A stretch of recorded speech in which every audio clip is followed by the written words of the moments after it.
Alexander Whitman III drummed his manicured fingers against the Italian marble desk, his steel blue eyes fixed on the quarterly reports he wasn't actually reading. The Manhattan skyline stretched behind him through floor-to-ceiling windows, a testament to the Whitman empire he'd inherited and doubled in just 4 years as CEO. At 33, he had everything money could buy, and a growing list of problems it couldn't solve. A soft knock interrupted his thoughts. "Your mother called again, Mr. Whitman." His assistant's voice crackled through the intercom. "She insists on confirming your attendance at the Foundation Gala this Saturday, with a +1. Alex exhaled slowly, loosening his tie. The Whitman Family Foundation Gala, his mother's annual showcase of wealth, influence, and her perpetual disappointment in her son's bachelor status. This year, the board had joined her chorus. "A stable family image inspires investor confidence," they'd said, as if his 27% profit margin increase wasn't enough. "Tell her I'll be there," he replied curtly. The real problem wasn't the gala. It was what waited for him there. His mother had arranged for Vanessa Caldwell, daughter of his largest competitor, to accompany him. A match made in corporate heaven and personal hell. Their brief engagement last year had ended with Vanessa threatening to leak sensitive company information if he didn't reconsider. Alex stood, pacing the corner office that suddenly felt like a cage. The board's ultimatum echoed in his mind: show progress toward settling down or face a vote of no confidence. Hereditary CEO or not, he served at the board's pleasure. A movement caught his eye. Someone entering his private bathroom with cleaning supplies. The maid. Usually they came after hours, but today's board meeting had run late. He watched absently as she worked, noticing how she kept her head down, moving efficiently and quietly as if trying to be invisible. She was young, mid-20s perhaps, with deep brown skin and natural hair pulled back neatly. Her uniform hung loose, a deliberate choice to hide what he suspected was a fit figure. Something about her struck him, an air of dignity despite the subservient role. She cleaned his private bathroom with the same precision he used to acquire companies. A wild idea formed in Alex's mind. He needed a date for the gala, someone who wouldn't be Vanessa, who would irritate his mother enough to back off but not embarrass him professionally. Someone with no connections to his world who could disappear afterward. "Excuse me," he called out, his voice sharper than intended. The woman startled, nearly dropping her supplies. "I'm sorry, sir. I was told you'd be in meetings until 6. I can come back." "What's your name?" he interrupted. She straightened, meeting his gaze directly for the first time. Her eyes were intelligent, wary. "Maya Johnson, sir." "Maya." He tested the name, approaching her with calculated casualness. "How long have you worked for the building management company?" 3 years. Her voice was soft but clear, with a hint of an accent he couldn't place. Southern, maybe, but refined. Alex assessed her quickly. Attractive enough with proper styling, clearly educated enough to speak well, and, most importantly, utterly disconnected from his social and business circles. "I have a proposition for you," he said, maintaining a businesslike tone. "A one-night job. Well compensated." Something flashed in Maya's eyes. Wariness, offense, resignation, before her expression became carefully neutral. "What kind of job, Mr. Whitman?" "I need someone to accompany me to a gala this Saturday. Pretend to be my girlfriend for the evening." "Nothing inappropriate," he added quickly, recognizing the implication. "Just attend, make conversation, smile for photos." Maya's hands tightened around the cleaning cloth. "Why would you ask your cleaning person to do this?" The question was direct, bordering on insubordinate, but fair. Alex decided honesty, or a version of it, was the best approach. "Because you're a stranger, no connections to my world, no opportunity to use the situation for personal gain." He walked to his desk, wrote a figure on a notepad, and handed it to her. $9,000 for one evening. Maya stared at the number, her composure cracking slightly. $9,000 to pretend to be your girlfriend? "My wife, actually." The words fell from his mouth before he fully considered them. "Fiancé at minimum. I need my mother and the board to believe I'm settling down." A subtle shift occurred in Maya's posture, a straightening of her spine, a lift of her chin. The transformation was so slight yet so complete that Alex found himself suddenly uncertain of his position in the conversation. "So you want to pay me?" she said slowly. "To lie about being married to you because your mother and board are pressuring you to settle down." She didn't phrase it as a question. "Yes. And you chose me, a black cleaning woman, because..." Alex recognized the dangerous territory. "Because you happened to be here when I needed a solution." The compensation reflects the short notice and inconvenience. Maya set down her cleaning supplies with deliberate care. When she looked up, her expression was unreadable. "Mr. Whitman, I apologize if this sounds disrespectful, but have you considered how this looks? A wealthy white man paying a black service worker to pretend to be his wife?" Her voice remained soft, but there was steel beneath it. "What does that say about how you view me?" The question hit Alex like a physical blow. He'd considered the practical aspects, the logistics, the optics for his family and board, but not how his proposition might appear to her. His silence stretched between them. "I clean your office, Mr. Whitman, but that doesn't mean I'm for hire in other capacities." Maya picked up her supplies, her movements calm and measured. "And I'm certainly not available to be used as a prop in whatever game you're playing with your family." She turned to leave, then paused at the door. "For what it's worth, sir, $9,000 is a lot of money to me. It would cover my brother's medical bills and then some. But some things cost more than money." The door closed softly behind her, leaving Alex standing alone in his vast office, feeling smaller than he had in years. Her rejection, polite, dignified, yet cutting, had stripped away the veneer of power he wore so comfortably. He sank into his chair, running a hand through his perfectly styled hair. Maya Johnson had just become the first person in years to say no to him, and worse, to make him feel he deserved it. Maya's hands trembled as she pushed her cleaning cart toward the service elevator. $9,000. The exact amount she needed for Jason's physical therapy that insurance wouldn't cover. The sum that had kept her awake at night for weeks. And she'd just walked away from it. "You did the right thing," she whispered to herself as the elevator descended. But the words rang hollow against the reality of her brother's pain, the mounting bills, the second job she'd need to take. In the basement locker room, Maya changed quickly, exchanging her uniform for jeans and a worn Howard University sweatshirt. The degree in economics she'd earned there hadn't led to the finance career she'd planned, not after her mother's stroke and her brother's accident had pulled her back to family responsibilities. "How was your day, sugar?" Dorothy, an older cleaning woman, asked as Maya gathered her belongings. "Interesting," Maya replied, forcing a smile. "The usual entitled executives who don't see you until they need something." Dorothy nodded knowingly. "That Whitman boy been causing trouble?" "His daddy was something else, but at least he learned folks' names." "He knows my name now," Maya said dryly. "Listen, I might be late tomorrow. Jason has a doctor's appointment. Take your time. I'll cover for you." Dorothy squeezed her hand. "That boy's lucky to have you." Outside, rain had started to fall, turning the New York evening gloomy. Maya pulled her jacket tighter, calculating bus times in her head as she walked toward the stop. A sleek black car pulled alongside her, the window rolling down to reveal Alexander Whitman's unsmiling face. "Get in," he said, then added awkwardly, "Please, I'd like to continue our conversation." Maya hesitated, rain soaking through her jacket. Every instinct told her to walk away, but curiosity and the memory of those medical bills kept her rooted. 5 minutes, she conceded, sliding into the back seat beside him. The car's interior smelled of expensive leather and his subtle cologne. Alex sat stiffly, as though unsure how to occupy the same space as her outside the hierarchy of his office. "I owe you an apology," he began, surprising her. "My proposition was inappropriate and inconsiderate." Maya studied him, searching for the calculation behind the apology. "Yes, it was. But I still need a date for this gala." His directness was almost refreshing. "And I'm willing to negotiate terms that wouldn't be offensive." "Why me?" Maya asked the question that had been bothering her since his initial offer. "There must be dozens of women in your social circle who'd jump at the chance."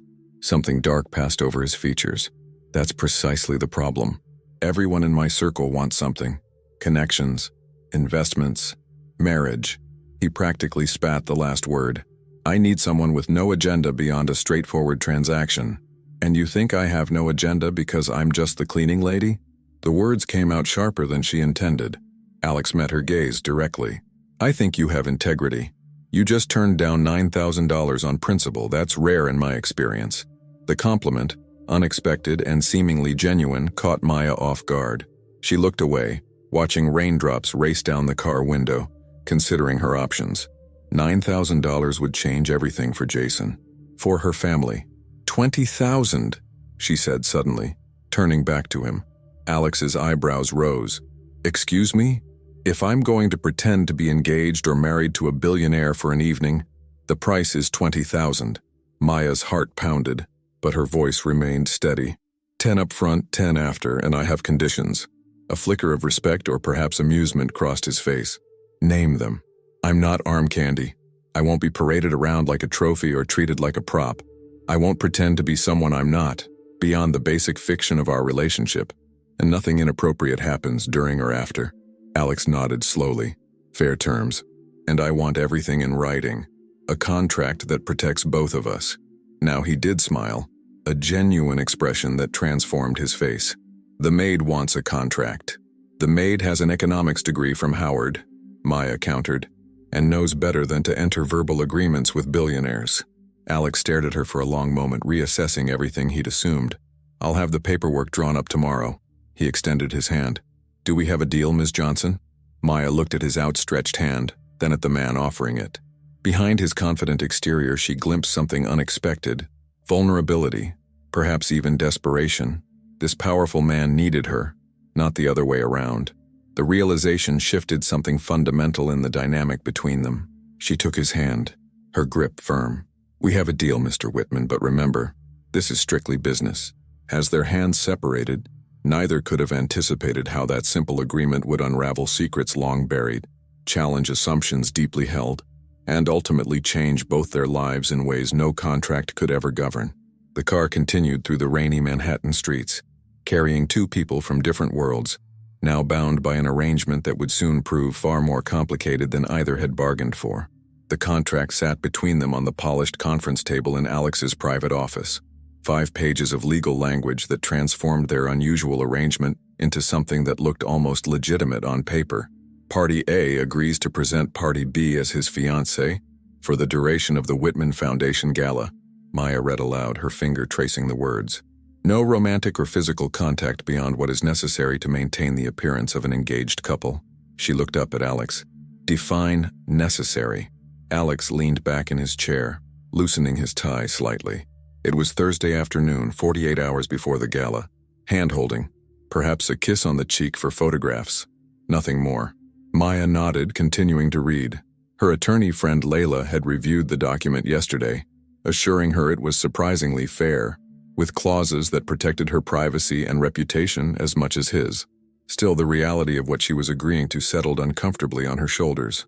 Sign here, Alex said, sliding an expensive fountain pen toward her. The first payment will be transferred immediately. Maya hesitated, pen hovering above the signature line. There's something I need to know first. Who exactly am I going to be facing at this gala? You mentioned your mother and the board, but I need specifics. Who's likely to question me? What am I walking into? The question seemed to surprise him. For a moment, he appeared ready to dismiss her concerns, but then relented with a sigh. My mother, Eleanor Whitman. She'll be suspicious immediately. You're not the blue-blooded debutante she's been pushing me toward. The board members, particularly Harrison Wells, who believes my personal life affects shareholder confidence. And, he paused, Vanessa Caldwell. Your ex? Maya said, remembering the gossip that had filtered down even to the cleaning staff, the one who made a scene at last year's charity auction. Alex's eyes narrowed. You know about that? Building staff talk, she replied with a small shrug. Especially when the CEO of Whitman Industries has champagne thrown in his face by the daughter of his biggest competitor. It was white wine, he corrected automatically, then looked annoyed at himself for the clarification. Vanessa and I were briefly engaged. The partnership made business sense, but personally, he shook his head. She didn't take the breakup well. She has certain information she's threatened to use. Blackmail? Maya asked bluntly. Corporate leverage, he countered, though his expression confirmed her assessment. She'll be at the gala with her father. If she realizes our engagement is fake, she'll expose it, Maya finished. And possibly whatever she has on you. Alex nodded, studying her with new appreciation. You catch on quickly. Economics major, remember? She tapped the contract. So I'm walking into a viper pit of wealthy socialites, suspicious board members, and a vindictive ex-fiancé with blackmail material. 20,000 suddenly seems inadequate. A ghost of a smile touched Alex's lips. The figure stands, Ms. Johnson, but I'll add a bonus clause for exceptional performance. He scribbled something on the contract and slid it back to her. Maya read the addition. $5,000 bonus if their performance was convincing enough to satisfy the board and his mother. She signed without further comment, and he countersigned immediately. The funds will be in your account within the hour, Alex said, returning to his businesslike demeanor. Now we need to prepare your backstory. How we met, how long we've been together. I have a better idea, Maya interrupted. Let's keep it as close to the truth as possible. Lies are harder to maintain when they're complex. You want to tell people you're my cleaning person? His tone made clear what he thought of that idea. Of course not. Maya rolled her eyes. But I do have an economics degree. Let's say I'm a financial consultant. We met when I was brought in for a special project. That's believable and gives me something I can actually talk about if questioned. Alex considered this, then nodded slowly. That could work. We met 6 months ago during the Carter acquisition. You provided analysis that impressed me. I asked you to dinner and things progressed naturally. And we've kept it quiet because, Maya prompted, office relationships are complicated, and my mother would have interfered, he added with a grimace. We decided to announce our engagement privately before making it public at the gala. When did you propose? Maya asked, realizing they needed these details solidified. Alex hesitated. 2 weeks ago? At the Bergdorf restaurant overlooking Central Park. Too predictable, Maya countered. Your mother would never believe you'd do something so conventional. If you're rebelling against her expectations by choosing me, you'd rebel in the proposal too. Alex blinked, surprised by her insight. What do you suggest? Something impulsive. You took me to that food truck I mentioned loving on our third date. Proposed right there on the street with a twist tie because you couldn't wait for the ring to be sized. A genuine laugh escaped him. The first Maya had heard. It transformed his face, softening the hard edges of power and privilege. That's actually perfect, he admitted. Mother would hate it, but it's just romantic enough to be believable. Maya allowed herself a small smile of satisfaction. The ring? Alex reached into his pocket and produced a small velvet box. Inside nestled a diamond ring that made Maya's breath catch, not from its considerable size, but from its understated elegance. Family heirloom? She guessed. No. Something unreadable crossed his face. I purchased it this morning. Maya carefully slipped it onto her finger, surprised when it fit perfectly. How did you know my size? I noticed your hands when you were cleaning, he said simply. I have an eye for details. The casual observation unsettled her. What else had he noticed during those moments when she thought herself invisible? There's one more thing, Alex said, checking his watch. You need appropriate attire for the event. Maya bristled. I have formal wear. Not for this crowd, he replied, not unkindly. A car is waiting downstairs. The stylist has your measurements. How could you possibly know Maya began, then stopped herself. Never mind, I don't want to know. As they rode the private elevator down, an uncomfortable silence settled between them. Maya stared at the diamond glinting on her finger, a symbol of a commitment that didn't exist, purchased by a man who had noticed her hands while she cleaned his bathroom. The absurdity of it all threatened to overwhelm her. Why are you really doing this? She asked suddenly. The truth, not the sanitized version. Alex's reflection in the elevator's mirrored wall looked momentarily vulnerable before his expression hardened again. The board is using my personal life as leverage. They're threatening to reduce my control if I don't project stability. My mother is their ally in this. He turned to face her directly. I need to appear to comply while buying time to secure my position. And after the gala? What then? We'll have a quiet breakup in a few months. Irreconcilable differences. You'll be compensated for any additional appearances needed during the interim. The elevator doors opened to reveal a sleek black car waiting at the curb.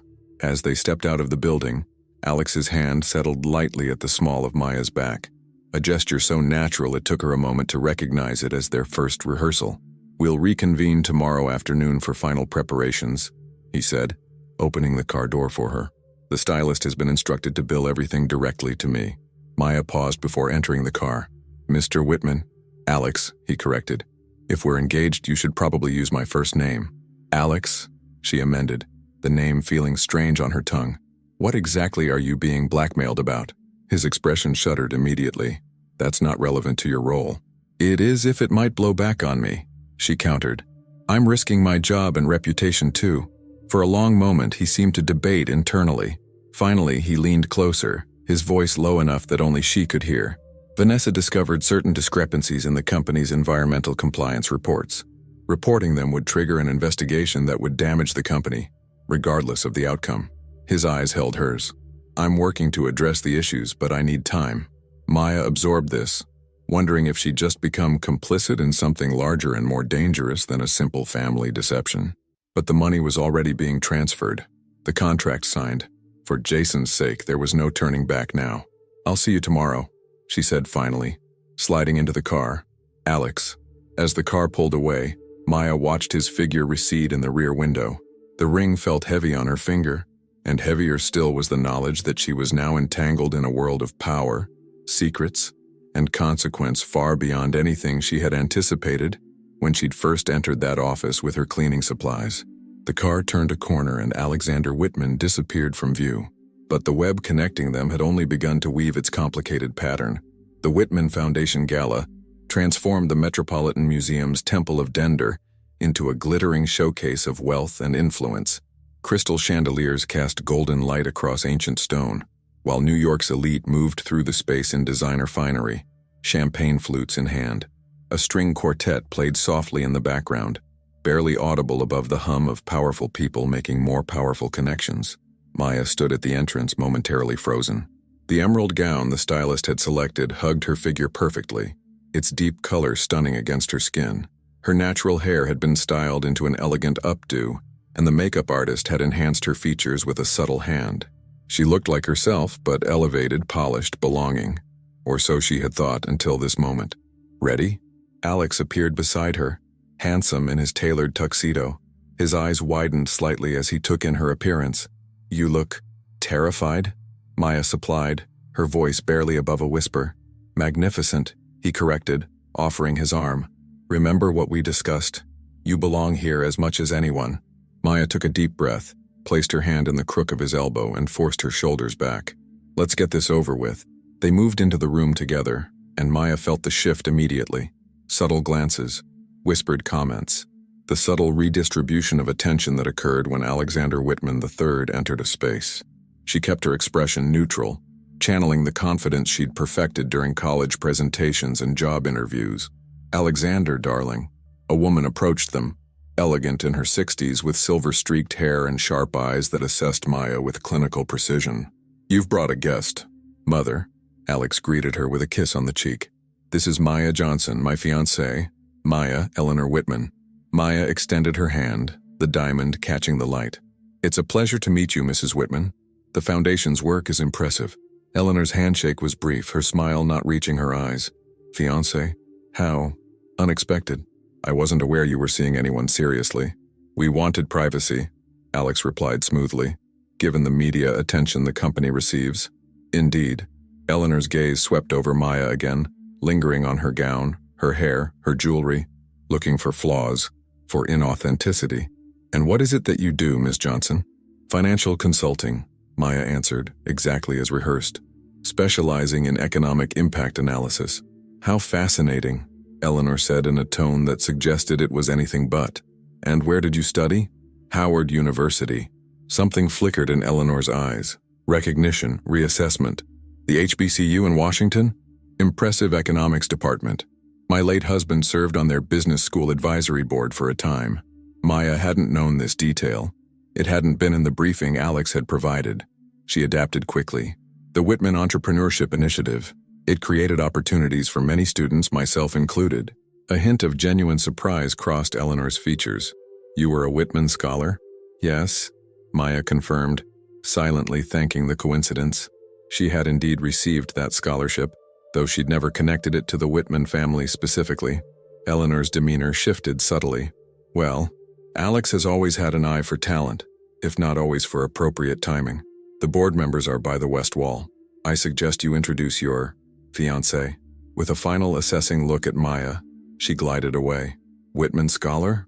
Alex murmured once his mother was out of earshot. "Pure luck," Maya admitted. "I had no idea your family funded that program." "My father's initiative," Alex explained, guiding her through the crowd. "Mother actually knows all 500 recipients by name.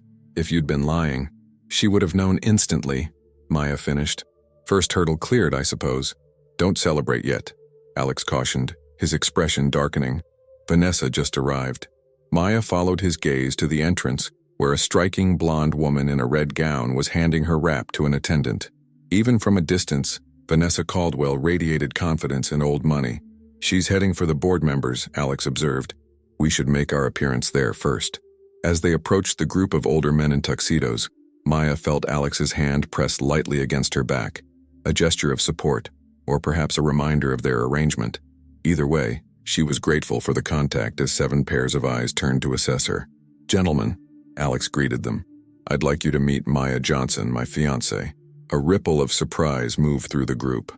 One man, distinguished with silver temples, stepped forward. Harrison Wells, he introduced himself, studying Maya intently. Head of the board. This is unexpected news, Alexander. The best things often are, Alex replied, his arm slipping around Maya's waist. The gesture felt surprisingly natural. And how did you two meet? Another board member asked. Maya fielded this question as planned. During the Carter acquisition, I was brought in to analyze potential economic impacts. She saw through the inflated projections immediately, Alex added with a warmth that sounded genuine. Saved us from a significant overvaluation. Harrison Wells's eyebrows rose. That was confidential internal work, which is why we kept our relationship private until now, Maya explained smoothly. Professional ethics. Wells nodded slowly, seemingly satisfied with this explanation. The conversation shifted to foundation business, and Maya listened attentively, occasionally contributing insights when the discussion touched on economic matters. She felt Alex's occasional glances of approval as she held her own with men who controlled billions. Well, a new voice cut through the conversation. Alexander Whitman with a ring on someone's finger. I never thought I'd see the day. Vanessa Caldwell inserted herself into their circle, her smile sharp as a blade. Up close, she was even more beautiful than Maya had expected, and more dangerous, her eyes cold despite her warm greeting. Vanessa, Alex acknowledged stiffly. Allow me to introduce my fiancée, Maya Johnson. Vanessa's gaze locked onto Maya, assessing and dismissive in equal measure. How interesting. And recent, apparently. Where did he find you, dear? The Foundation's diversity initiative? The barb was delivered with such practiced casualness that several board members failed to register its venom. Maya felt Alex tense beside her, preparing to intervene, but she squeezed his hand subtly, a signal to let her handle this. Actually, we met through work, Maya replied pleasantly. But I'm curious, Ms. Caldwell. Is suggesting I'm a diversity hire the most original insult you could devise, or were you simply pressed for time? A shocked silence fell over the group. Vanessa's perfect smile faltered for just an instant. I meant no offense, she recovered quickly. It's just that Alexander has always had such specific tastes. This seems like a departure. Growth, not departure, Maya countered. People evolve when they meet the right person. She turned to Alex with a warm smile. Wouldn't you say, darling? The endearment fell naturally from her lips, surprising them both. Alex recovered first, bringing her hand to his lips in a gesture that seemed genuine enough to make Maya's heart skip unexpectedly. Absolutely, he agreed, his eyes never leaving hers. Maya challenges me in ways no one else ever has. The sincerity in his voice momentarily disoriented her. Was he that good an actor, or was there truth buried in the performance? How touching, Vanessa interrupted, her composure now fully restored. Alexander, I was hoping to discuss that situation with the Richardson contracts. You know, the matter we spoke about last month. Her emphasis made clear this was the leverage she held. This is hardly the time or place, Alex replied, his tone hardening. Oh, I think the board would find it relevant, Vanessa pressed, glancing meaningfully at Harrison Wells, especially given the recent EPA inquiries. Maya felt Alex stiffen. This was the blackmail he'd mentioned, the environmental compliance issues. She made a split-second decision. Actually, Ms. Caldwell, Maya interjected, I recently completed an analysis of the Richardson situation for Alex. She turned to the board members. A comprehensive environmental impact assessment with remediation strategies. I'd be happy to walk the board through it at your next meeting. Vanessa's expression froze. You're familiar with the Richardson contracts? Intimately, Maya bluffed, praying Alex would follow her lead. It's why Alex brought me in initially. My specialty is regulatory compliance and mitigation strategies. Harrison Wells looked intrigued. I wasn't aware we had commissioned such an analysis. Maya's perspective was invaluable, Alex said smoothly, catching on. We've been implementing her recommendations quietly to avoid any appearance of impropriety, given our personal relationship. Vanessa's eyes narrowed as her leverage visibly evaporated. How convenient. Strategic, Maya corrected with a polite smile. Now, if you'll excuse us, I believe they're about to announce dinner. As they walked away, Alex leaned close, his lips near her ear. That was brilliant. Dangerous, but brilliant. I had to neutralize her threat, Maya whispered back. But now you'd better tell me exactly what those Richardson contracts involve, because she'll test me later. Later, he promised as they reached their table. Right now, you've earned a moment of peace. Dinner passed in a blur of fine wine, exquisite food, and careful conversation. Maya navigated questions about her background with practiced ease, staying close to the truth whenever possible. Alex remained by her side, his hand occasionally covering hers, his smile growing more relaxed as the evening progressed. During dessert, Eleanor Whitman approached their table again. Alexander, the photographer, needs a few photos of the family for the Foundation newsletter. Of course, Alex stood, then hesitated. Maya should join us. Eleanor's smile tightened. Family only for these, dear. Tradition. If Maya and I are engaged, she is family, Alex insisted, his tone leaving no room for argument. Or would you prefer I skip the photos altogether? A tense silence stretched between mother and son. Finally, Eleanor inclined her head slightly. As you wish. Both of you, then. As they followed Eleanor to the photography area, Maya whispered, "That wasn't necessary. I don't need to be in family photos." "Yes, it was," Alex replied quietly. "This isn't just about convincing them anymore." Before Maya could ask what he meant, they were positioned for photos. Alex's arm around her waist, her hand resting on his chest, both smiling as if they were truly in love. The photographer directed them through several poses, and Maya found herself relaxing into Alex's embrace, their bodies fitting together with surprising ease. "Beautiful," the photographer declared. "You can see the connection." As they moved away from the backdrop, Maya caught Vanessa watching them, her expression calculating. "She's not convinced," Maya murmured. "No," Alex agreed, "and she'll make another move before the night is over." His hand found the small of her back again. "Dance with me." The string quartet had transitioned to a slow waltz. Alex led Maya to the dance floor, drawing her into his arms with practiced ease. His hand was warm against hers, his other resting properly at her waist. "You dance well," she observed as he guided her smoothly through the steps. "Mandatory lessons from age 8, he replied with a hint of irony. Mother insisted. As they moved across the floor, Maya became aware of eyes following them. Eleanor's critical gaze, the board members' curious glances, Vanessa's open suspicion. For this moment to work, they needed to appear genuinely in love. "They're all watching," she whispered. Alex nodded almost imperceptibly. "Then let's give them something to see." He drew her closer, their bodies now moving as one. Maya's hand slid to his shoulder, and she allowed herself to lean into him slightly, her cheek nearly touching his. From the outside, they would look like lovers lost in each other. "The Richardson contracts," she prompted quietly, using their closeness to continue their earlier conversation. "Environmental compliance reports," he explained, his breath warm against her ear. "Caldwell discovered our previous CEO, my uncle, falsified data for 3 years. When I took over, I began corrective measures, but disclosure now would trigger fines, lawsuits, and possible criminal charges against board members who knew. So you're covering for them," Maya realized. "I'm fixing the problems while protecting the company," he corrected. "The remediation is nearly complete. 6 more months and everything will be above board without destroying thousands of jobs and pensioners' investments." Maya processed this as they turned across the floor. "Why tell me the truth?" "Because you risked yourself to protect me," he said simply. "You deserve to know what you're defending." The honesty in his voice touched something unexpected within her. For a moment, Maya forgot the performance, the contract, the money. She saw only a man trying to clean up others' mistakes while bearing the weight of their consequences. The music drew to a close. As the final notes faded, Alex's eyes held hers, something unspoken passing between them. Then, with perfect timing for their audience, he leaned down and pressed his lips gently to hers.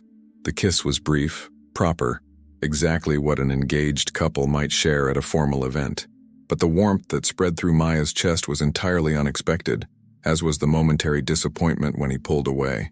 "For appearance's sake," he murmured, though his slightly darkened eyes suggested it might have affected him too. Before Maya could respond, a commotion near the entrance caught their attention. A young man in a waiter's uniform was arguing with security, gesturing emphatically toward the main room. "Jason?" Maya whispered in disbelief, recognizing her brother despite the distance. Alex followed her gaze. You know him? He's my brother, she explained, already moving toward the disturbance. What is he doing here? They reached the entrance just as security began escorting Jason out. He spotted Maya and called out, Maya, thank God. Tell them who I am. It's all right, Maya assured the security guards. He's my brother. The guards looked to Alex, who nodded his confirmation. Let him through. Jason was allowed into the hall, his expression a mix of relief and urgency. He wore an ill-fitting catering uniform, his leg brace partially visible beneath the pants. Jason, what are you doing here? Maya demanded, torn between concern and embarrassment. How did you even know? Your roommate said you were at some fancy gala with a new boyfriend, Jason explained breathlessly.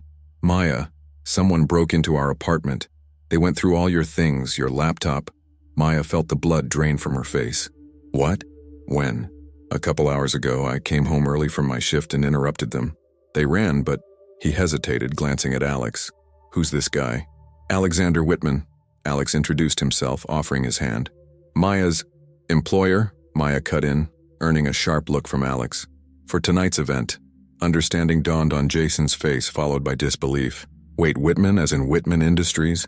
The guy you said was he entitled Jason, Maya interrupted firmly. Not now. Tell me exactly what happened.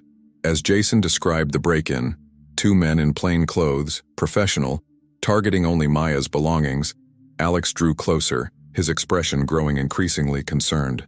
Did they take anything? He asked. Not that I could tell, Jason replied, but they were definitely looking for something specific. Alex and Maya exchanged glances, both reaching the same conclusion simultaneously. The contract, Maya whispered. Or information about our arrangement, Alex agreed grimly. This isn't a coincidence. Arrangement? Jason repeated, looking between them. Maya, what's going on? Before she could answer, Alex's phone buzzed with a text. He checked it, his expression darkening further. Harrison Wells wants to speak with both of us, he said quietly. Immediately, Maya glanced at her brother, then back at Alex, suddenly feeling the carefully constructed facade beginning to crumble around them. The night isn't over yet, Alex said, offering his arm once more. Ready for the next act? Maya took a deep breath, squeezed her brother's hand reassuringly, and rejoined the performance that had suddenly become far more dangerous than either of them had anticipated. Harrison Wells stood near a secluded alcove in the museum's Egyptian wing, his posture rigid as he examined an ancient papyrus display. The celebration continued in the main hall, but here, surrounded by artifacts of a dead civilization, the air felt heavy with unspoken tension. Mr. Wells, Alex greeted him with practiced ease. You wanted to see us? Wells turned, his expression unreadable. Alexander, Ms. Johnson. His gaze lingered on Maya, assessing. I received an interesting call just now from Gerald Caldwell. It seems his daughter has concerns about your sudden engagement. Maya felt Alex's hand tighten slightly at her waist. Vanessa has always had difficulty accepting rejection, Alex replied smoothly. I'm not surprised she'd try to cause trouble. Perhaps, Wells conceded, but she raised a rather specific point. She claims Ms. Johnson couldn't possibly have worked on the Richardson situation because access was restricted to senior executives and outside counsel. Maya kept her expression neutral, even as her mind raced. The bluff that had worked so well on the gala floor was now unraveling. I never claimed to have official access, she countered carefully. Alex shared the details with me as a consultant, off the record given our relationship. Wells raised an eyebrow, which would constitute a serious breach of confidentiality protocols. A necessary one, Alex interjected. Maya's expertise in environmental economics was precisely what we needed. The official channels would have taken months we didn't have. And yet, there's no record of Ms. Johnson's analysis in our systems, Wells pressed. No contract, no NDA, no payments. As I said, off the record, Alex's voice remained steady, but Maya could feel the tension radiating from him. I didn't want the board questioning my judgment because of our personal relationship. Wells studied them both for a long, uncomfortable moment. There's another possibility, of course, one that Vanessa suggested quite forcefully. And what might that be? Alex asked, his tone dangerously calm. That this engagement is a fabrication, a convenient distraction from the Richardson matter and the upcoming shareholder vote. Wells glanced pointedly at Maya, perhaps even a paid arrangement. The accusation hung in the air between them.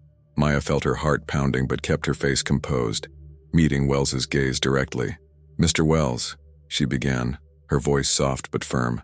"I understand your concern for the company, but questioning the authenticity of our relationship is both inappropriate and insulting." She turned to Alex, making a split-second decision to change tactics entirely. Their practice stories weren't working. Perhaps something rawer would. "Alex and I didn't plan to announce our engagement this way," she continued, letting genuine emotion enter her voice. "We're from different worlds. We both knew that would raise eyebrows, create complications. But when you love someone," she took Alex's hand, the gesture unrehearsed. "Sometimes you just know." Alex's surprise at her deviation from script was momentary, almost imperceptible. His fingers interlaced with hers and he picked up her thread seamlessly.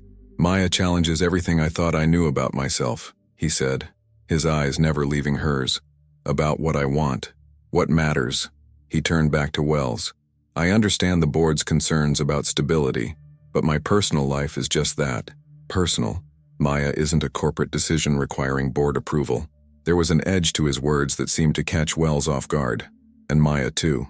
The conviction in Alex's voice sounded genuine, as if he were defending something real rather than manufactured. "That's all well and good," Wells replied after a moment, "but it doesn't address the Richardson situation." "Actually it does," Maya countered, "because Alex trusted me with the truth. All of it. The falsified reports, the cover-up, the remediation efforts." She stepped closer to Wells, lowering her voice. "I know exactly what's at stake. For the company, for the environment, for the people who would lose their jobs if this becomes public now." Wells's expression hardened. "So he did breach confidentiality. He confided in the woman he intends to marry," Maya corrected. "And as an economist who specializes in environmental impact, I advised him to continue the quiet remediation rather than triggering a scandal that would hurt innocent people." She held Wells's gaze steadily. "You can question our relationship all you want, Mr. Wells, but Alex is doing the right thing for this company. Maybe you should ask yourself why you're so determined to undermine him instead of supporting his efforts to fix a problem he inherited." Wells stared at her, clearly taken aback by her directness. Then, unexpectedly, a slight smile crossed his face. "She certainly has spirit, Alexander. I'll give you that." He straightened his bow tie. "The board meeting is Tuesday at 9 a.m. I expect both of you there, with a full presentation on the Richardson remediation plan. If Ms. Johnson's expertise is as valuable as you claim, let's put it to official use." With a nod to them both, Wells returned to the main hall, leaving Alex and Maya alone among the ancient artifacts. "That was," Alex began. "Completely improvised," Maya admitted, releasing his hand and stepping back slightly. "I hope I didn't make things worse." "On the contrary." Alex's expression was thoughtful. "You may have just saved us both." Before Maya could respond, Jason appeared at the entrance to the alcove. "Maya?" he called, his voice echoing slightly in the quiet space. "Security's getting antsy about me being here. Everything okay?" Maya gestured him over. "It's fine. Alex, this is my brother Jason. Jason, this is Alexander Whitman." "Your employer," Jason said with air quotes, his skepticism obvious. "Right. It's complicated," Maya hedged. "It usually is with you," Jason replied with brotherly affection. Then turning to Alex with sudden seriousness, "So you're the guy who's paying my sister to pretend to be your fiancé?" Maya closed her eyes briefly in mortification. "Jason." "What?" "I'm not an idiot, Maya."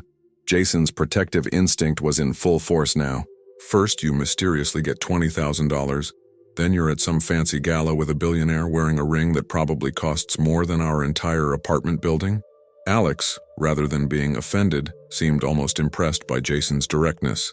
"You're right," he acknowledged. "Maya and I have an arrangement. But it's become considerably more complicated than either of us anticipated." Jason crossed his arms.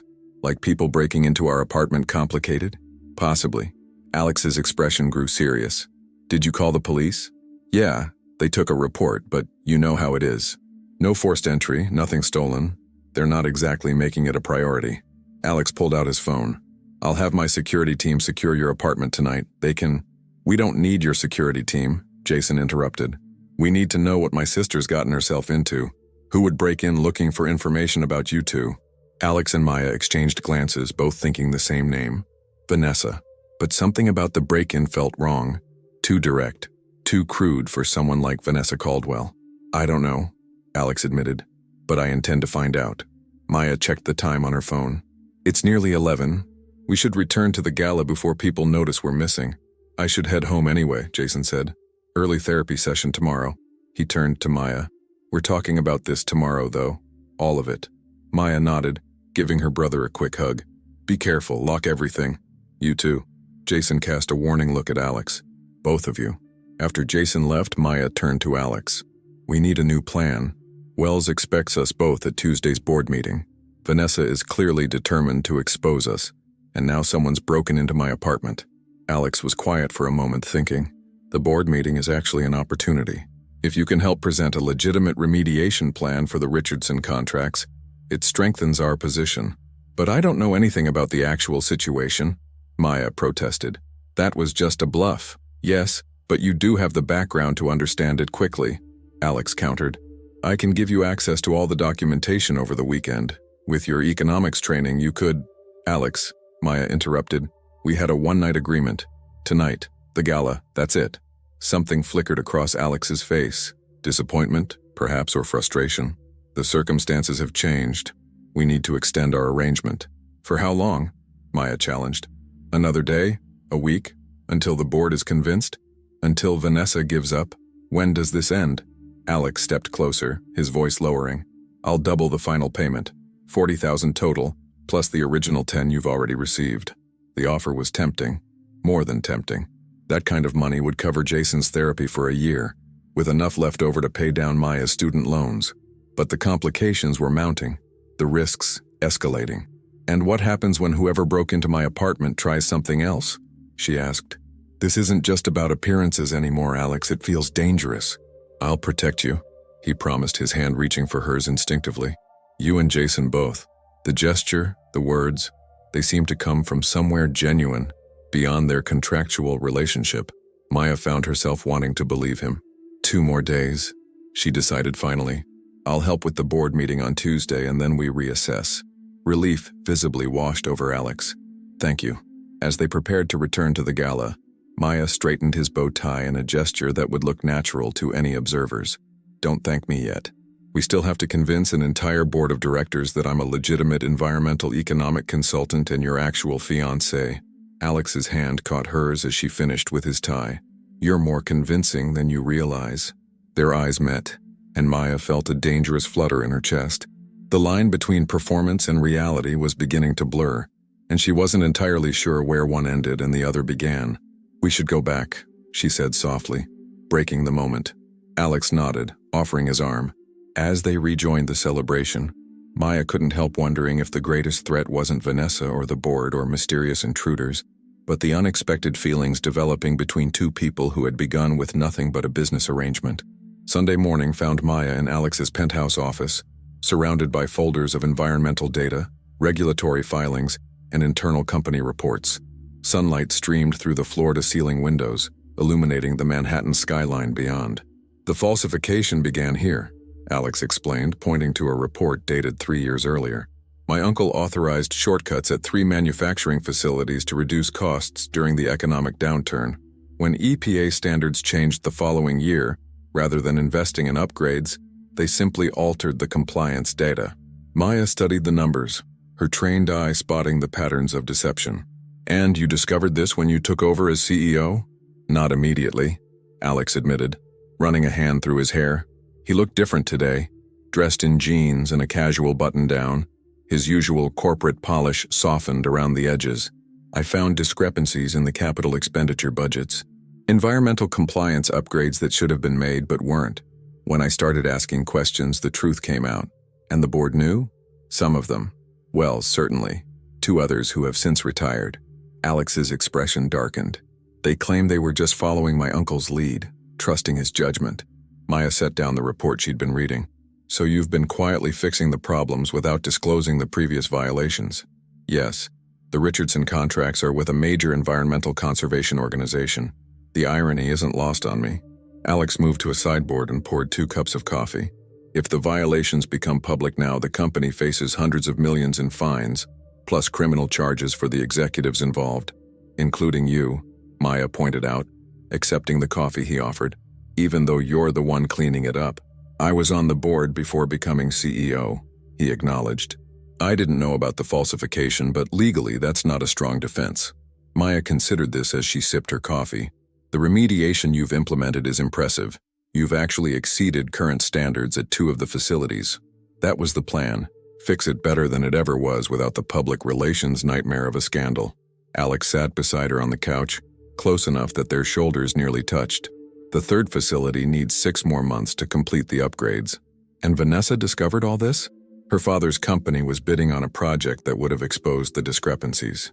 She found documents during our engagement that raised questions. After we broke up, she connected the dots. He sighed. She's been threatening to expose everything unless I agree to a merger, with her as co-CEO. Blackmail and a promotion, Maya said dryly. Efficient. Alex's laugh was unexpected, a genuine sound that transformed his face. That's Vanessa, always looking for the maximum return on investment. They worked through the morning and into the afternoon, Maya absorbing the complex details with quick intelligence, asking questions that sometimes surprised even Alex with their insight. By late afternoon, they had outlined a presentation for the board meeting that emphasized the remediation progress without explicitly acknowledging the original wrongdoing. This could work, Alex said, reviewing their notes. The board wants reassurance, not confession. But we still need to address the personal side, Maya reminded him. Wells questioned our relationship as much as my professional involvement. Alex set aside the papers, turning to face her more directly. You were remarkable last night. The way you spoke to Wells. It wasn't just convincing, it was compelling. I meant what I said about fixing problems quietly being better for everyone, Maya acknowledged. My economic training makes that clear. Sometimes transparency causes more harm than good, especially when someone's already working to fix the mistake. And the rest? Alex asked quietly. About us? Maya hesitated.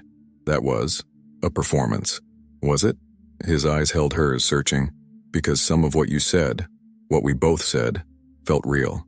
The air between them seemed to shift, charged with something neither had anticipated when they'd signed that contract.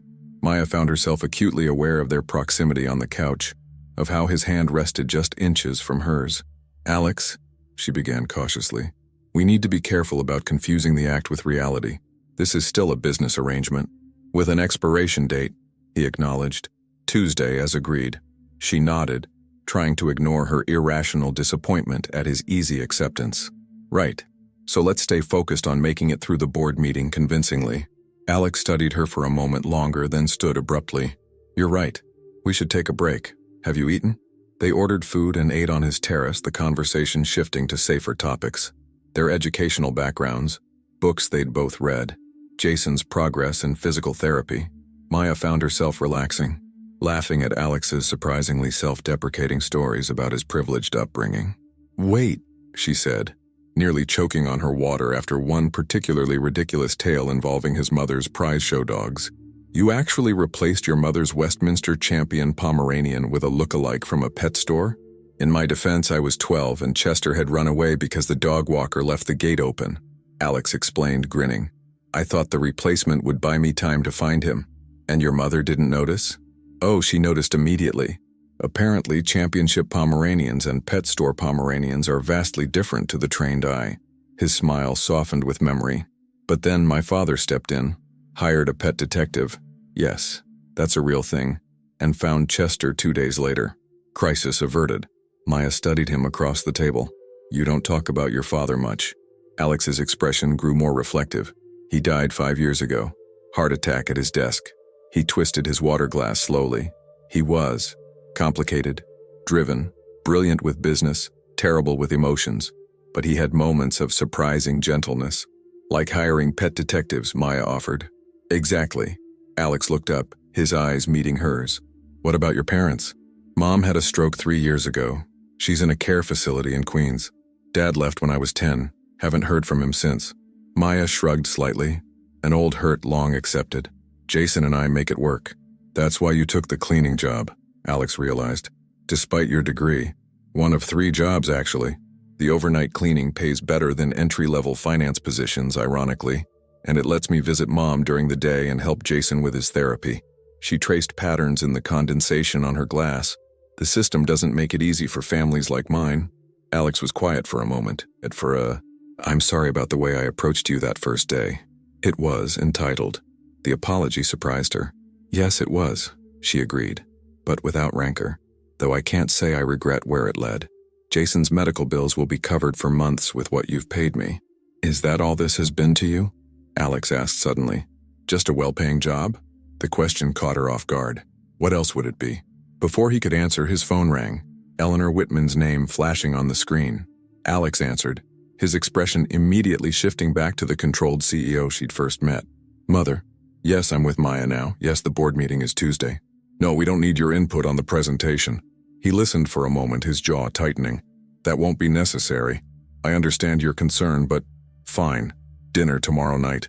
But just you, not the entire family. He ended the call with a barely concealed sigh of frustration.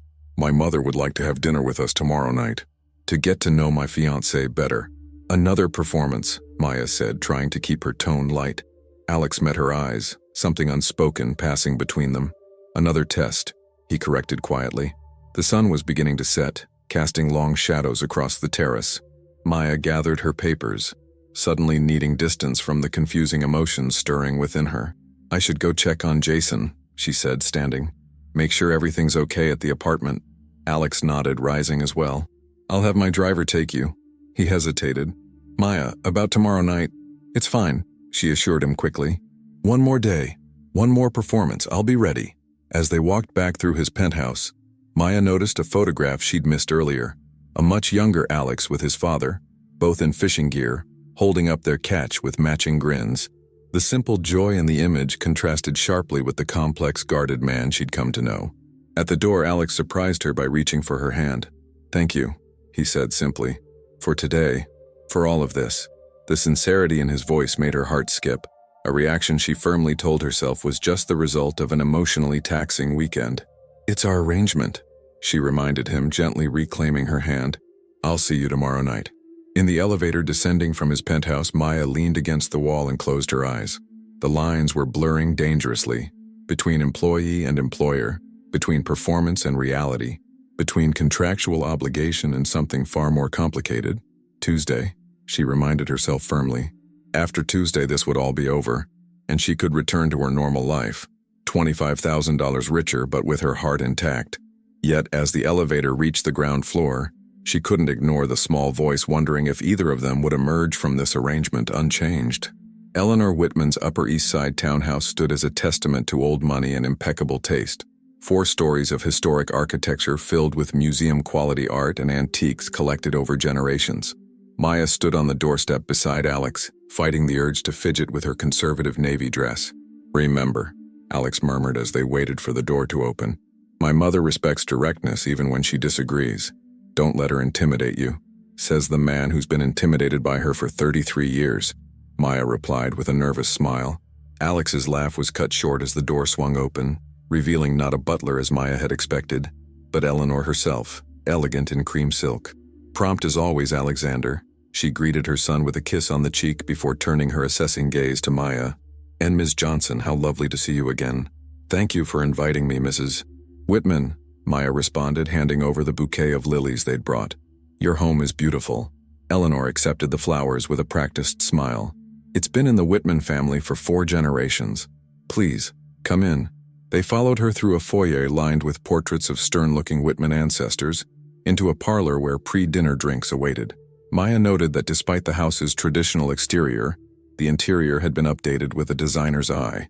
Classic architecture blended with modern furnishings and contemporary art. I've taken the liberty of having Carlson prepare Alexander's favorites, Eleanor said as she poured drinks. I hope you enjoy beef Wellington, Maya. I do, Maya replied, accepting a crystal glass of white wine, though I confess I'm more familiar with it as a special occasion meal than a regular dinner option. Eleanor's eyebrow arched slightly. Yes, I imagine so. She settled into an armchair, gesturing for them to take the sofa across from her. Alexander tells me you're a Howard graduate. Economics, was it? Yes, with a focus on environmental economic policy, Maya confirmed, grateful that this detail at least required no fabrication. Interesting choice for someone from your background, Eleanor observed. What drew you to economics rather than, say, a more progressive field like social work or education? The question's underlying assumptions weren't lost on Maya. The same thing that draws most economists to the field, I imagine. she answered evenly. A desire to understand systems that shape our world, and perhaps help improve them.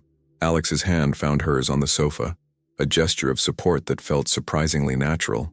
Maya's analysis of the Richardson situation has been invaluable, he said, steering the conversation towards safer ground. She immediately identified structural issues we'd overlooked. Yes, this mysterious consultation. Eleanor swirled her wine thoughtfully. Harrison mentioned it was quite off the books. Initial consultations often are, Maya replied smoothly, especially when they might lead to a complete overhaul of existing systems. Eleanor's gaze sharpened with interest. And did your consultation lead to other things immediately, or was there a professional period first? Mother, Alex warned. It's a fair question, Alexander, Eleanor countered. You've announced an engagement to someone the family has never met. Surely you can understand my curiosity about the timeline. Maya felt the tension radiating from Alex beside her. She squeezed his hand gently before responding herself. We maintained professional boundaries at first, she explained, sticking as close to their rehearsed story as possible. But there was an undeniable connection from our first meeting. Undeniable, Eleanor repeated, her tone making clear her skepticism. And yet you denied it publicly until this weekend. We valued our privacy, Alex interjected, given the media attention the company receives. And now suddenly you don't? Eleanor challenged. What changed, Alexander? The directness of the question hung in the air.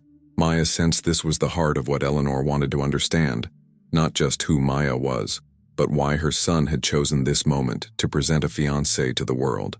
I did, Alex said quietly. His answer seemed to surprise even him. Meeting Maya made me reconsider many things. Something in his voice, a raw honesty that hadn't been part of their rehearsed responses, caught Maya's attention. She turned to look at him, finding his eyes already on her, filled with an emotion she couldn't quite name. How serendipitous, Eleanor remarked, breaking the moment, that this reconsideration coincided so perfectly with the board's concerns about your leadership stability. Before Alex could respond, a silver-haired man in a crisp white jacket appeared at the doorway. Dinner is served, Mrs. Whitman. They moved to the formal dining room, where a table that could easily seat 12 had been set intimately for 3. Crystal gleamed under the chandelier light, and fresh flowers echoed the lilies Maya had brought. As they took their seats, Eleanor turned her attention fully to Maya. Tell me, what does your family think of this whirlwind engagement? Are they as surprised as we are? My brother was certainly surprised, Maya acknowledged honestly, thinking of Jason's reaction at the gala. But he trusts my judgment. And your parents? My mother is in a care facility following a stroke, Maya explained, and my father hasn't been in the picture for many years. Something flickered across Eleanor's face, a momentary softening, perhaps even sympathy. I'm sorry to hear about your mother. Strokes can be devastating. They can, Maya agreed, but she's made remarkable progress with proper care. A care that I imagine is quite expensive, Eleanor observed, her gaze penetrating. The implication was clear, and Maya felt her cheeks warm. Before she could respond, Alex set down his fork with a sharp clink against fine china. That's enough, Mother, he said, his voice quiet but firm. If you're suggesting what I think you are, I'm merely noting that sudden engagements sometimes have practical motivations, Eleanor interrupted smoothly. There's no shame in acknowledging financial realities. The only financial reality you need to acknowledge, Alex countered, is that Maya turned down my first offer to accompany me to the gala. She has more integrity than most people I know, including several members of this family. The unexpected defense left both women momentarily speechless. Maya stared at Alex, who looked as surprised by his outburst as she felt. Eleanor recovered first, studying her son with new interest. Well, that's quite a testimonial. She turned her attention back to Maya. Forgive my directness, my dear. A mother worries, especially when her only son makes sudden announcements. I understand, Maya replied, finding her voice again. If I were in your position, I'd have questions too. A hint of approval crossed Eleanor's face. At least you're straightforward. That's refreshing. She signaled to the server to clear their plates. Now, shall we discuss the wedding? It's too soon, Alex said quickly. We haven't made any plans. Nonsense, Eleanor dismissed. The Whitman Foundation Summer Gala is less than 3 months away. It would be the perfect venue. Mother, Alex interrupted firmly. Maya and I will decide when and how we want to get married, without interference. Eleanor raised an eyebrow at his tone but didn't press further. As dessert was served, an elaborate chocolate creation that Maya would have appreciated more under less stressful circumstances. The conversation shifted to safer topics: foundation business, a recent museum exhibition, mutual acquaintances Eleanor assumed Maya should know. Throughout it all, Maya maintained her composure, answering questions thoughtfully and asking her own in return. She noticed Alex watching her with something like wonder as she navigated his mother's conversational traps with unexpected grace. After coffee was served in the parlor, Eleanor excused herself briefly. The moment she was out of earshot, Alex turned to Maya. "You're remarkable," he said quietly. "I've seen board members crumble under less intense questioning." Maya smiled despite her exhaustion. 4 years of debate team in college. Plus, your mother isn't as intimidating as she thinks she is. Few people would say that. Alex chuckled. "She loves you," Maya observed. "That's what drives all this. She's protective, controlling," he corrected. "That too," Maya conceded. "But it comes from love, however misguided." Alex studied her with that same unreadable expression he'd worn several times throughout the evening. "How do you do that?" he asked finally. "Do what?" "See the best in people, even when they're at their worst." Before she could answer, Eleanor returned with a small velvet box. "Alexander, I think it's time you gave Maya this," she said, handing the box to her son. "It's been in the family for generations." Alex opened it to reveal an antique diamond ring, more ornate and traditional than the one he'd purchased for their ruse. He looked up at his mother in surprise.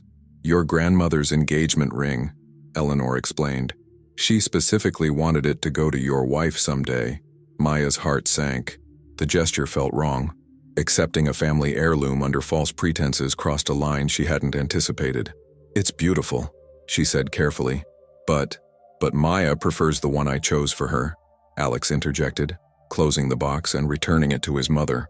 "I selected it specifically with her taste in mind." Eleanor's lips thinned with displeasure. "Grandmother's ring has been worn by Whitman brides for 3 generations, and perhaps it will be worn again someday," Alex replied diplomatically. "But Maya and I are making our own traditions." The statement hung in the air, weighted with implications neither Maya nor Alex had prepared for. The ring had forced a moment of truth. How far were they willing to take this charade? Eleanor studied them both, her expression calculating. "I see," she said finally. "Well, it's getting late. I'm sure you both have an early day tomorrow with the board meeting." As they said their goodbyes at the door, Eleanor surprised Maya by taking both her hands. "Whatever my son's motivations for this sudden engagement," she said quietly, "he defends you with a conviction I haven't seen from him before. That's noteworthy." "Thank you for dinner, Mrs. Whitman," Maya replied, unsure how else to respond. "Eleanor, please." She released Maya's hands. "We are to be family, after all." In the car ride back to Maya's apartment, a heavy silence settled between them. The evening had pushed their arrangement into territory neither had anticipated: family heirlooms, wedding discussions, and moments of genuine emotion that couldn't entirely be explained away as performance. "You were perfect tonight," Alex said finally, breaking the silence. "It felt wrong," Maya admitted. "The ring, the wedding talk. We're taking this too far, Alex." "I know." He stared out at the passing city lights. "After tomorrow's board meeting, we can begin walking it back. A delayed engagement, then a quiet breakup in a few weeks." The solution was logical, practical, exactly what their contract had always intended. So why did it leave Maya feeling hollow? "One more day," she agreed softly. As the car pulled up to her building, Alex reached for her hand. "Maya, about what I said to my mother, about you having more integrity than most people I know, that wasn't part of the act." Their eyes met in the dim car interior. Something shifted between them, a recognition that some truths had emerged amid the fabrications. "Thank you for saying it," she replied. "Good night, Alex. I'll pick you up at 8 tomorrow," he said as she stepped out of the car. "Ready for our grand finale at the board meeting?" Maya nodded, forcing a smile she didn't quite feel. One last performance. But as she watched his car pull away, Maya wondered if either of them was still performing, or if somewhere along the way, the lines between pretense and reality had blurred beyond recognition. Tomorrow would end their arrangement, as agreed. Yet as Maya climbed the stairs to her apartment, she couldn't escape the unsettling realization that when their contract expired, she might be losing something she hadn't planned on finding. The Whitman Industries boardroom embodied corporate power: gleaming mahogany table, leather chairs, and floor-to-ceiling windows overlooking Manhattan. 9 board members sat in expectant silence as Alex guided Maya to the front of the room, his hand resting lightly at the small of her back. "Gentlemen, ladies," Alex began, his CEO persona firmly in place. "Before we address the Richardson contracts, I'd like to properly introduce Maya Johnson. Many of you met her at the gala as my fiancée, but today she's here in her professional capacity as an economic consultant, specializing in environmental policy." Maya stepped forward in her carefully selected outfit, a charcoal suit that projected competence while the engagement ring glinted on her finger, a calculated reminder of their dual narrative. "Thank you for having me," she began, her voice steady despite the nerves fluttering in her stomach. "I've reviewed the Richardson situation extensively and prepared an analysis of both the current remediation efforts and potential paths forward." For the next 30 minutes, Maya delivered a presentation that merged her genuine economic expertise with the specific details Alex had provided. She outlined the remediation progress at all 3 facilities, contextualized the environmental impact in economic terms, and proposed an accelerated timeline for bringing the final facility into compliance. The board members listened with expressions ranging from skepticism to grudging respect. Harrison Wells, in particular, watched Maya with calculating attention, occasionally glancing between her and Alex as if trying to solve a puzzle. "Your analysis is thorough, Ms. Johnson," Wells commented when she finished. "Though I'm curious how you developed such specific insights without official access to our environmental data." Maya met his gaze directly. "As I explained at the gala, Mr. Wells, Alex shared this information with me as our personal relationship developed. My background in environmental economics made me a natural sounding board." "A convenient coincidence," remarked another board member, an older woman with sharp eyes whom Maya recognized as Catherine Davenport, the board's longest-serving director. "Not coincidence," Alex interjected. "Good judgment. Maya's expertise is precisely why her perspective on this situation has been so valuable." Wells leaned forward. "And this relationship, personal and professional, began how long ago?" 6 months, Maya answered smoothly, "though we kept it private until recently for obvious reasons." "Yes, the sudden engagement announcement," Catherine mused. "Quite the surprise, especially to those of us who've known Alexander since childhood." The implication hung in the air, that their relationship was suspiciously timed, possibly manufactured. Maya felt Alex tense beside her. "Sometimes the right person comes along when you least expect it," Alex replied, his tone even. "But my personal life isn't on the agenda today. The Richardson remediation plan is." Wells exchanged glances with several board members. "Actually, Alexander, your personal stability very much concerns this board, particularly given the sensitive nature of the Richardson situation." "My personal stability?"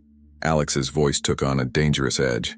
"Your pattern of impulsivity has raised concerns," Wells continued carefully. "This sudden engagement coming precisely when the board expressed concerns about leadership continuity. You think I fabricated a relationship to appease the board?" Alex's incredulous tone was perfectly calibrated, making the suggestion sound absurd. Maya watched the exchange with growing unease. Their carefully constructed narrative was under direct attack, and the consequences of its collapse would be far-reaching, for the company, for Alex, and for her. A decision crystallized in her mind. This charade had gone far enough. "May I speak?" Maya interrupted, drawing all eyes to her. She met Alex's gaze briefly, seeing confusion and the beginning of alarm. "There's something that needs to be clarified." The room fell silent. Alex subtly shook his head in warning, but Maya had made her choice. "When Alex and I met," she began carefully, "it wasn't the romantic story we've presented. The truth is more complicated." She felt Alex go completely still beside her. The board members leaned forward, scenting blood in the water. "I was working as part of the building's cleaning staff," Maya continued, ignoring the ripple of surprise that went through the room. "Alex noticed me because I was in his office late one evening. He recognized something in me, perhaps my intelligence, perhaps just my unwillingness to be intimidated, and offered me a consulting opportunity. It wasn't the full truth, but it wasn't entirely false either." Maya chose her words deliberately, walking the narrow path between honesty and protection. "What Ms. Johnson is trying to say," Alex began, but Maya gently touched his arm. "Please let me finish." She turned back to the board.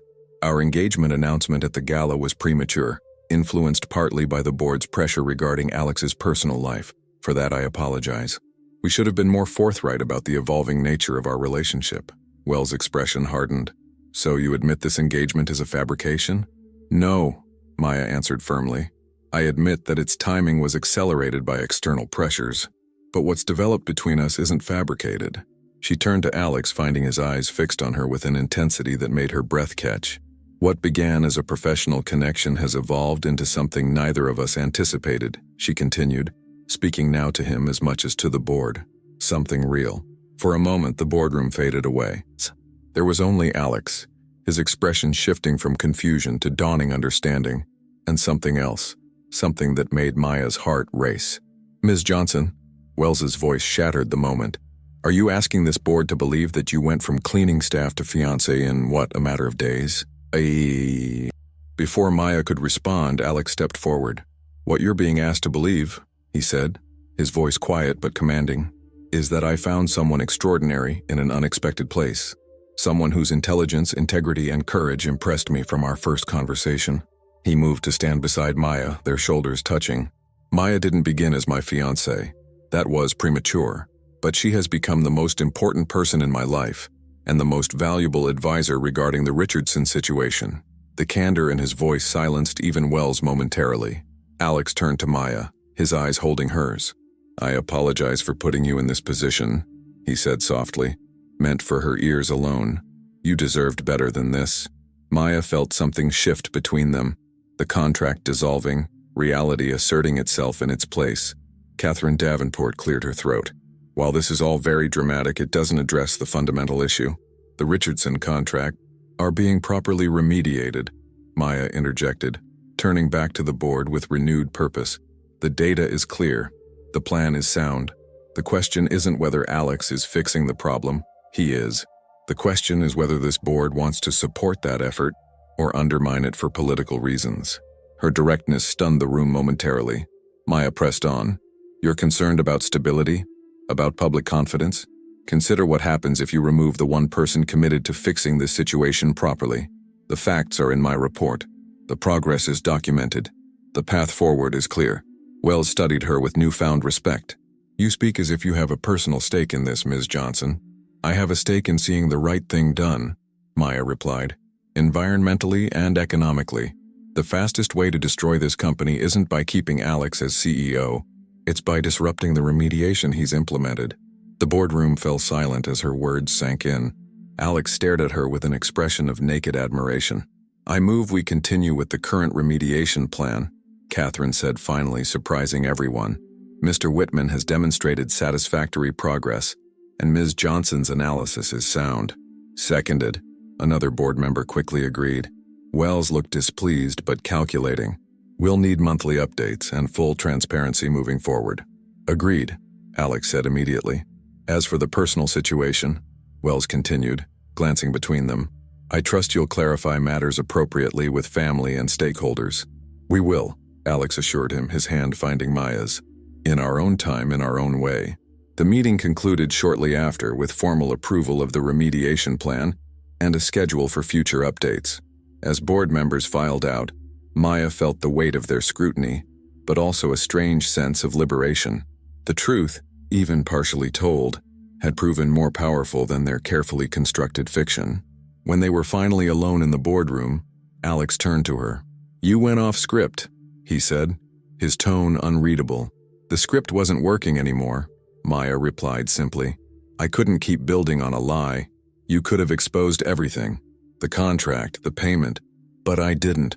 She met his gaze steadily. I told a version of the truth we can both live with, one that protects the company, your position, and my dignity. Alex studied her for a long moment. Why?